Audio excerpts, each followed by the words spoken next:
Señor esté con ustedes. Lectura del Santo Evangelio según San Marcos.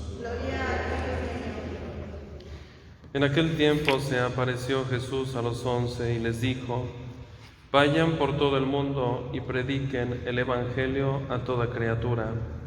El que crea y se bautice se salvará. El que se resista a creer será condenado. Estos son los milagros que acompañarán a los que hayan creído. Arrojarán demonios en mi nombre, hablarán lenguas nuevas, cogerán serpientes en sus manos, y si beben un veneno mortal, no les hará daño. Impondrán las manos a los enfermos, y estos quedarán sanos. Palabra del Señor.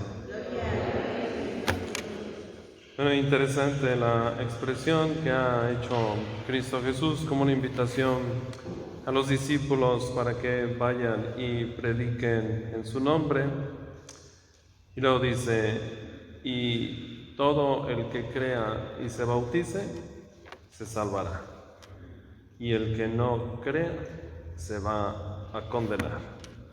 Bueno, es que hay muchos hermanos nuestros que tan solo creen que haber sido bautizado ya tienen la salvación, ya no necesitan estar más cerca de Dios, porque eso les asegura, piensan ellos, ¿verdad?, que se van a salvar solo por ser bautizados, pero no porque crean en el Hijo de Dios. Conocer, pues hasta el demonio conoce a Dios, y lo conoce mucho mejor que nosotros, porque Él es un ángel, tiene esa capacidad mayor que la nuestra, que es tan limitada, ¿no? Conocemos a Dios hasta donde la mente nos permite conocer, y eso que Santo Tomás de Aquino, por ejemplo, Edith Stein, grandes filósofos, teólogos, ahondaron en el misterio, los santos, testigos del amor de Dios, que han profundizado en el misterio y han conocido hasta donde su mente les ha permitido. Pero pensamos que Dios es mucho más grande que esos pensamientos profundos que han tenido estos místicos. ¿Hasta dónde yo puedo conocer a Dios? Hasta donde la mente me lo permita. Y eso es si busco conocer más a Dios. También uno no debe, pues, limitar el conocimiento. El demonio conoce a Dios y más que yo, y no teme declararlo así abiertamente. Recordemos cuando aquel muchacho poseído por un espíritu inmundo, pues salió al encuentro de Cristo Jesús, y fue el primero que comienza el diálogo, cuestionando a Cristo y diciéndole: ¿qué quieres con nosotros? Ya sabemos quién eres. ¿Sí? El demonio sabe, como tú y yo deberíamos también conocer más a Dios. Mas no solo es el conocer, sino el saber reconocer a Cristo en nuestra vida, que todavía va mucho más allá. Es decir, que en medio de los hombres, en medio de un ambiente hostil como el nuestro, de tanta indiferencia, y más de muchos cristianos bautizados que dicen poseer la verdad, pero en realidad no creen en Dios. Es ahí en donde uno tiene que reconocer a Cristo, porque precisamente esa es la debilidad del demonio. Ahí es donde se marca la diferencia. Tú y yo y el demonio podemos conocer a Dios, pero la diferencia entre el demonio y nosotros, como hijos de Dios, será que en medio de los hombres sabemos reconocer a Dios, cosa que el demonio no hace. Y el reconocimiento viene como consecuencia del conocer a Dios. Es decir, que reconocemos su poder, su soberanía, su omnipotencia, su omnisciencia, y que Cristo es nuestro Salvador, ¿verdad? El Hijo de Dios. Por tanto, si creemos en ello, y obviamente todo ello lo ponemos en práctica, pues camino a la salvación, no hay duda. Pero pensar que solo con ser bautizado y ya no más en la vida, no más esfuerzo, no más conocimiento, no más lectura orante, no más vida sacramental, no más vida de iglesia. Entonces, ¿en quién crees? Porque si crees en Dios, entonces pondrás en evidencia tu fe. Una fe sin obras es una fe muerta, dice Santiago. Así que nos toca a nosotros, hermanos, poner en evidencia aquello que estamos profesando con la boca y que emana de un conocimiento profundo, en donde un fiel cristiano va ahondando cada día en el misterio de Dios. Y todo el que crea se va a salvar. La pregunta es, ¿y nosotros sí creemos en Dios? ¿Sí creemos en el Hijo de Dios? Y entonces, ¿por qué nos resistimos a cambiar? Y entonces, ¿por qué no hacemos cosas tan sencillas que luego Dios nos pide para testificar o testimoniar nuestra fe? Comenzando por lo que luego los estudiosos hablan, ¿no? De quitar de nuestra vida esta enfermedad dañosa, como es la asedia espiritual, la tibieza, la flojera. Bueno, hay quien luego observa, ¿no?, que al final de la Santa Eucaristía no se persignan cuando el sacerdote da la bendición. ¿Por qué? ¿A qué te resistes? ¿A qué tienes miedo? ¿O no estás creyendo realmente? Digo, lo he observado pues en innumerables ocasiones y en otros lugares también. ¿Por qué será? ¿Por qué la resistencia? ¿Crees o no crees? Porque si al final no se recibe la bendición, pues no se da por hecho que se haya participado de la Eucaristía, por ejemplo, ¿verdad? Porque ¿cuál será el pensamiento, la idea? Es que no vale la bendición, es para qué la necesito, ya participé, ya. ¿Será? O porque no me persino, por ejemplo, cuando salgo de casa para irme a trabajar o para irme a las compras ordinarias como ama de casa. ¿Por qué no me encomiendo a Dios? Y si es que acaso me persino, ¿lo hago concienzudamente? ¿Sí estoy pensando en lo que estoy haciendo? ¿O ya son puros garabatos lo que luego hago ahí? Pareciera que son cosas tan insignificantes, pero que hablan mucho, ¿eh? Así empieza la asedia espiritual a obrar en nuestra vida, de tal manera que va debilitando nuestra parte espiritual, hasta que un día termina uno abandonando las cosas de Dios. ¿Pero cómo sucedió esto? ¿Cómo fue? Por permisivos, porque una vez permitiste que algo tan sencillo, tan ligero, comenzara por ahí a filtrarse esta enfermedad, de tal manera que pues así comienza de cosas tan sencillas que luego se adueña, se apodera de tu vida y ya no te deja hacer lo que Dios te pide. ¿Por qué será, mis hermanos? ¿Verdad? ¿Por qué no creemos? ¿Por qué no creemos en el Hijo de Dios, en su poder? Apariencias, no, quedar bien, sentirnos bien. Pero en realidad no creo. Bueno, eso era solamente por poner un ejemplo, ¿no?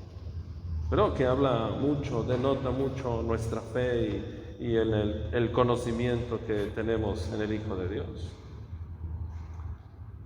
Pues esto da la pauta, entonces, mis hermanos, para que como San Pablo, pues también busquemos la conversión en nuestra vida. Si no creemos en el Hijo de Dios, ¿convertirme de qué o para qué? Uno se convierte porque busca la salvación. Conversión significa garantía de salvación. Pero si no busco la salvación porque no creo en el Hijo de Dios, entonces, ¿de qué me debo de convertir? Y ahí entra el dilema, el problema, la confusión en muchos de nosotros, porque Uno que cree en el Hijo de Dios busca la conversión, y aquel que es bautizado y que no quiere cambiar, qué dolor de cabeza, dirán los papás, ¿no? Por ejemplo, cuando el hijo no quiere venir a misa, no quiere confesarse, no quiere cambiar, no quiere mejorar, un desgaste emocional, psicológico, espiritual, personal. Recordemos que la conversión es personal, y a una edad como la nuestra, no querer cambiar es tu problema. Si no te quieres salvar, es tu problema, no el mío. Yo me esforzaré, trabajaré, lucharé, la perseverancia, la constancia, por ganar un lugar en el cielo. Si tú no quieres, bueno, es tu problema, hazte un ladito, porque no quiero que seas piedra de tropiezo en mi vida. No seas obstáculo, hazte un ladito, porque yo quiero caminar, yo quiero avanzar. ¿No? Tú no quieres, pues ahí quédate en el camino, ahí sentado en una piedra, ahí reposando, descansando. ¿De qué? No lo sé, pero ahí quédate. Yo quiero avanzar, yo quiero caminar, yo quiero salvarme. Si un día te decides, pues ve detrás de Cristo y síguenos. Pero si no, bueno, ahí te quedarás. Pero no porque el otro no quiera avanzar o no quiera caminar. Yo también me voy a detener en la vida, porque pues como el otro no quiere caminar, pues tampoco yo. Y luego digo, ¿esa es solidaridad? No es solidaridad. ¿Quién sabe si también dentro de ti te hayas convencido, como aquella persona que no quiere caminar, de que tampoco tiene sentido caminar? Mejor conviene echarle la culpa al otro diciéndole, por él me frené, yo me detuve, porque como él no quiso convertirse y cambiar, pues tampoco yo. Entonces la culpa es de él, no es mía. Así pues trabaja nuestra mente, ¿no? Entonces San Pablo, mis hermanos, pues buscó la conversión en su vida, y vaya que este acontecimiento marcó un antes y un después en su existencia. Fue un parteaguas, el encuentro con Cristo real, verdadero.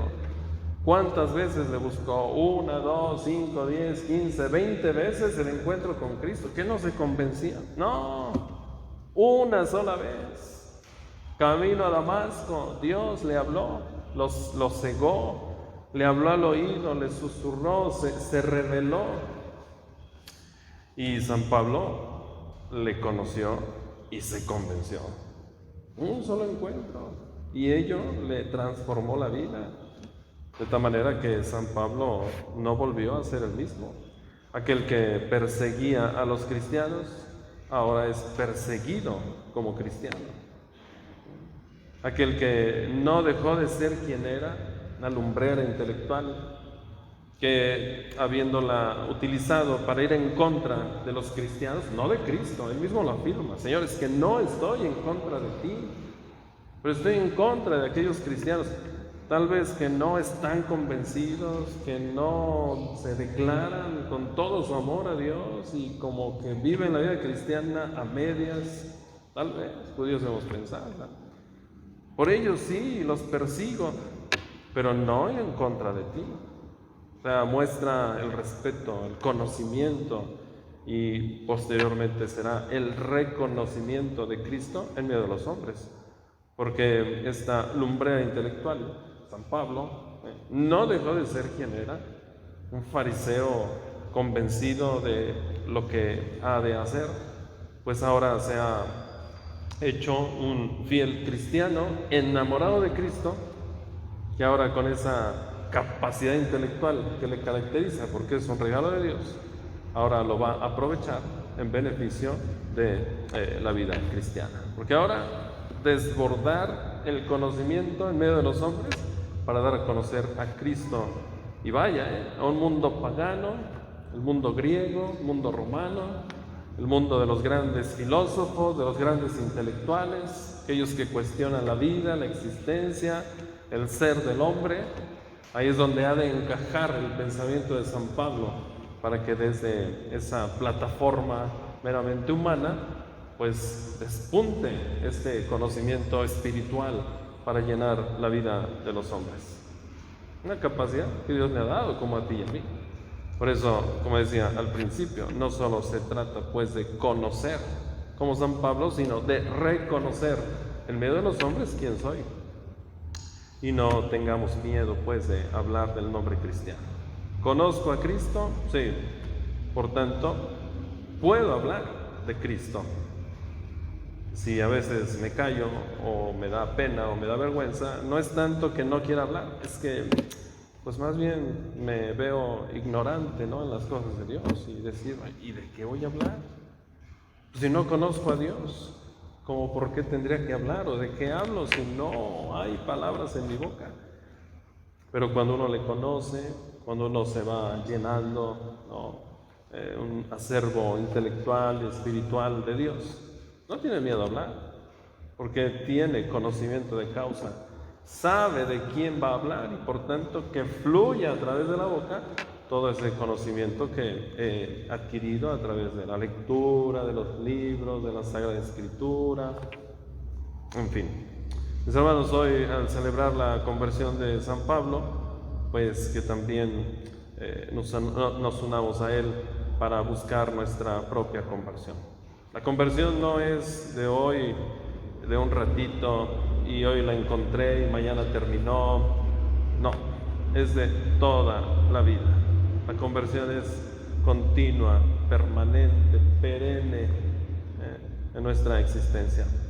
Desde que tomamos en serio la vida cristiana y hasta que nos vayamos a morir. Hasta que vayamos a entregar nuestra vida en las manos de Dios. Hasta entonces hay que buscar la conversión. Por eso dice Cristo Jesús, ¿no? El reino de los cielos es para los esforzados. Es decir, que la conversión es un esfuerzo continuo en nuestra vida. Pues que así ocurra, que así suceda, que la cita que tengamos con Dios antes de morir, pues Él nos encuentre en ese proceso de búsqueda, de cambio, de conversión. Así sea en la vida activa cuando se tienen las fuerzas, así sea en la vida pasiva cuando ya el cuerpo demeritó en sus fuerzas, pero tiene todavía el corazón joven y la mente abierta para seguir aprendiendo y en una relación más privada, más íntima con Cristo Jesús. Eso es, siempre en la vida ser conversos, buscar la conversión todos los días y a cada momento de nuestra vida. Que así sea.